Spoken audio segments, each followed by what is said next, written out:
l'intégrale dépendant d'un paramètre. Donc, on va démarrer avec première partie, fonction définie par une intégrale. Donc, soit f de xt vers f de xt, et en fonction de deux variables x et t. Nous considérons x comme un paramètre et t appartenant à l'intervalle AB fermé, comme une variable d'intégration.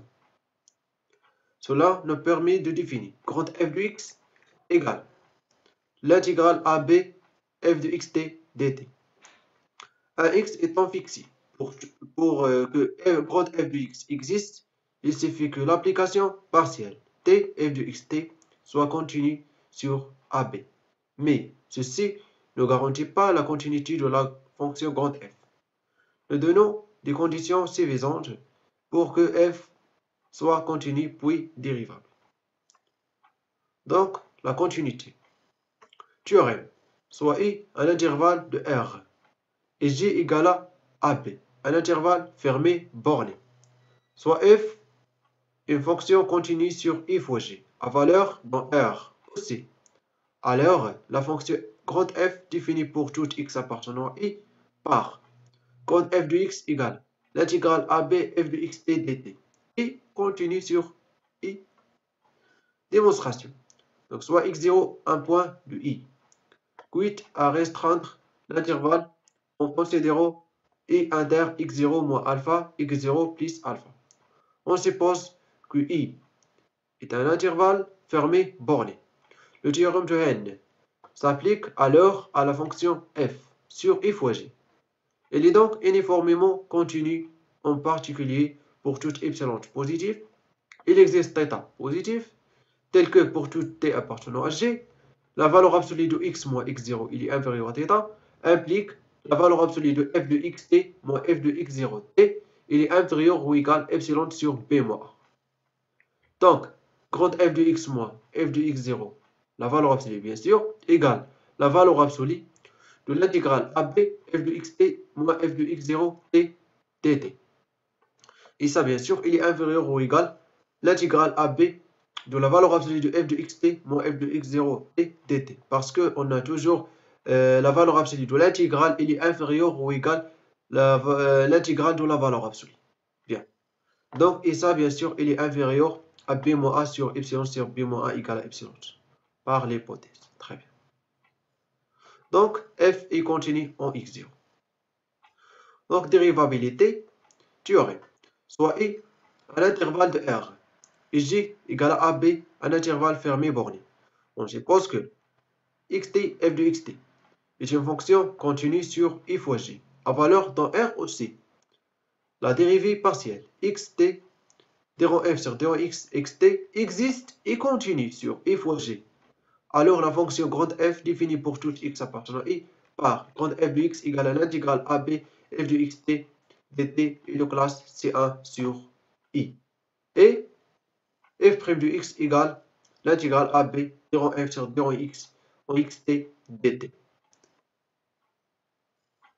Bien, donc démonstration, soit x0 appartenant à i.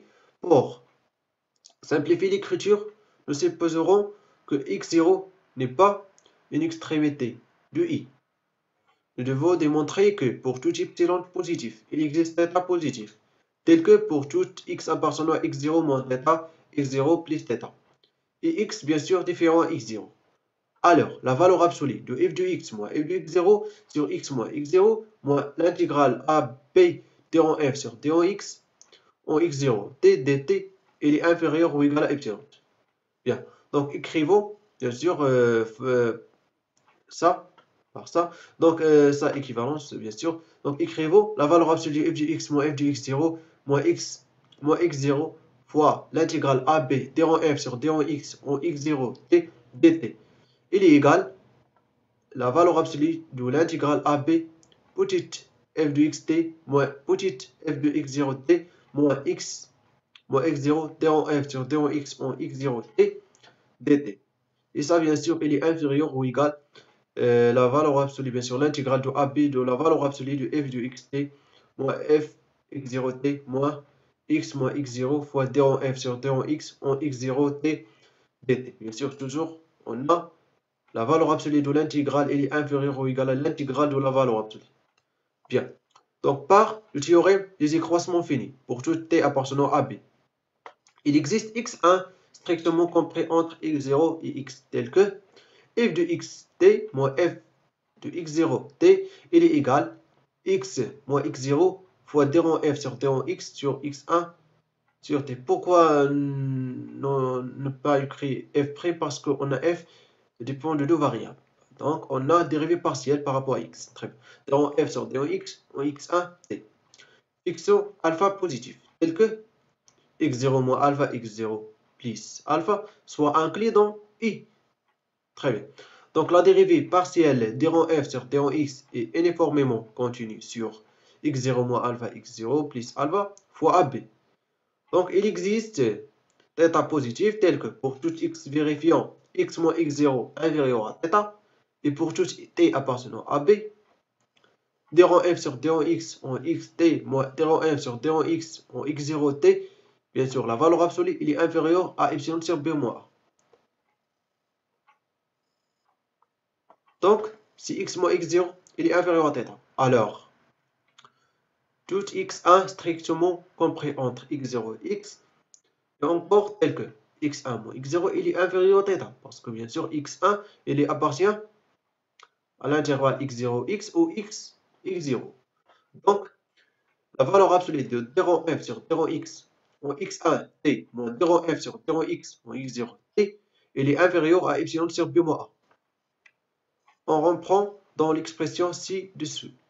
On obtient la valeur absolue de f de xt moins f de x0 t moins x0 d rond f sur d rond x en x0 t, il est égal la valeur absolue de x moins x0 d rond f sur d rond x x1 t moins x0 d rond f sur d rond x x0 t factoré bien sûr par x moins x0. Donc bien sûr on obtient donc inférieur ou égal à x moins x0, donc ça inférieur ou égal x moins x0, la valeur absolue fois epsilon sur b moins.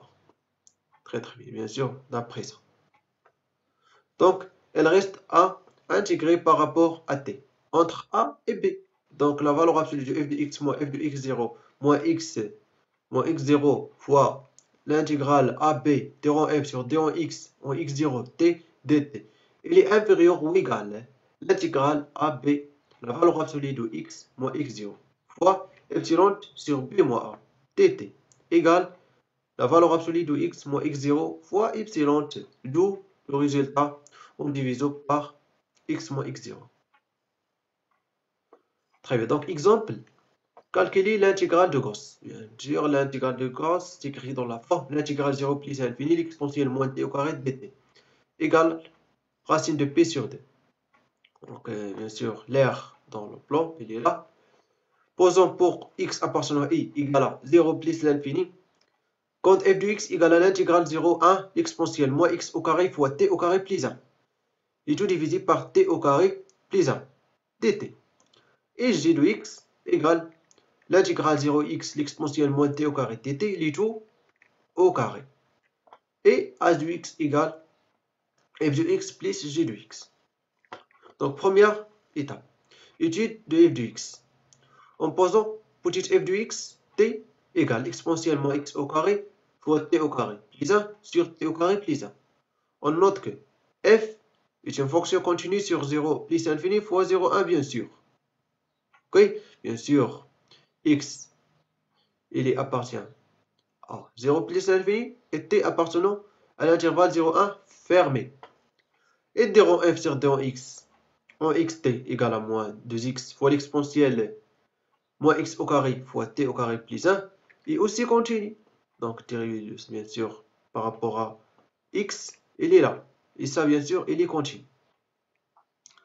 Donc, par le théorème précédent, f est continu dérivable et f' égale l'intégrale a1, 0, 1, pardon, d rond f sur d rond x en xt dt égale moins 2 fois l'intégrale 0, 1, x l'exponentielle moins x au carré, t au carré plus 1 dt égale moins 2x l'exponentielle moins x au carré fois l'intégrale 0, 1, l'exponentielle moins x au carré, t au carré dt. Deuxième étape, étude de g de x. Je n'ai pas proprement parlé une intégrale dépendant d'un paramètre. Si on note g0 de x égale l'intégrale 0x exponentielle moins t au carré. dt, bien sûr, g0 est simplement une primitive de x, l'exponentielle moins x au carré. Et g de x égale à g0 de x et tout au carré. Comme g0' de x égale à l'exponentielle moins x au carré, la dérivée d'une primitive et la fonction elle-même.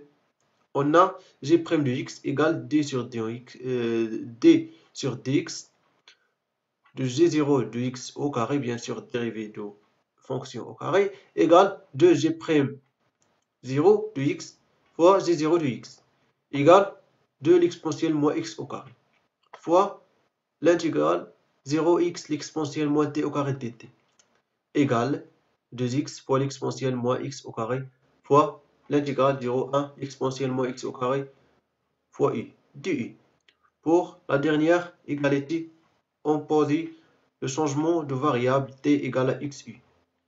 T égale à xu. Donc, ça, bien sûr. Et donc, d de t égale à x, t de i. Et bien sûr, i égale à t sur x. Et i varie de 0 à 1. Lorsque t varie de 0 à x. Donc, troisième étape, étude de h de x. Bien sûr, h de x égale la somme de f de x plus g de x. Donc, par nos calculs précédents, on trouve h' de x égale à f' de x plus g' de x. Bien sûr, dérivée de la somme et la somme de dérivée égale à 0. Pour tous x appartenant à 0 plus l'infini, cela veut dire que la fonction h est une fonction constante. Or, h de 0 égale à f de 0 plus g de 0 égale l'intégrale 0,1 1 sur t au carré plus 1 dt. Plus 0, bien sûr. Okay? Et bien sûr, primitive de ça égale à l'arctangente de t. Donc, l'arctangente de t compris entre 0 et 1 égale à bien sûr pi sur 4. Pourquoi? Parce que l'arctangente de 1 égale à pi sur 4 et l'arctangente de 0 égale à 0. Donc h est la fonction constante égale à pi sur 4. Donc quatrième étape, limite de h de x en plus infini. Lorsque x tend vers plus infini, alors g de x tend vers l'intégrale 0 plus infini, l'exponentielle moins t au carré dt, les tout au carré. Ok? Bien. Donc, et f de x tend vers 0, car la valeur absolue de f de x égale la valeur absolue de l'intégrale 0,1, l'exponentielle moins x au carré fois t au carré plus 1 sur t au carré plus 1, dt. Et ça, il est inférieur ou égal l'intégrale 0,1, l'exponentielle moins x au carré. Parce que ça, il est bien sûr supérieur à ça. Très bien. Et ça, bien sûr, égale l'exponentielle moins x au carré fois l'intégrale 0,1 fois 1 dt. Parce que l'exponentielle moins x au carré ne dépend pas de t. Donc, bien sûr, l'intégrale dépend de t. Donc, voie sortie de l'intégrale. Donc, égale l'exponentielle moins x au carré. Et bien sûr, ça tend vers 0. Parce que lorsque x tend vers plus l'infini. Donc, h de x égale grande f de x plus grande g de x tend vers l'intégrale 0 plus infini, l'exponentielle moins t au carré dt et tout au carré. Et conclusion, h est une fonction constante avec h de x égale à pi sur 4. Sa limite en plus infini est donc aussi pi sur 4.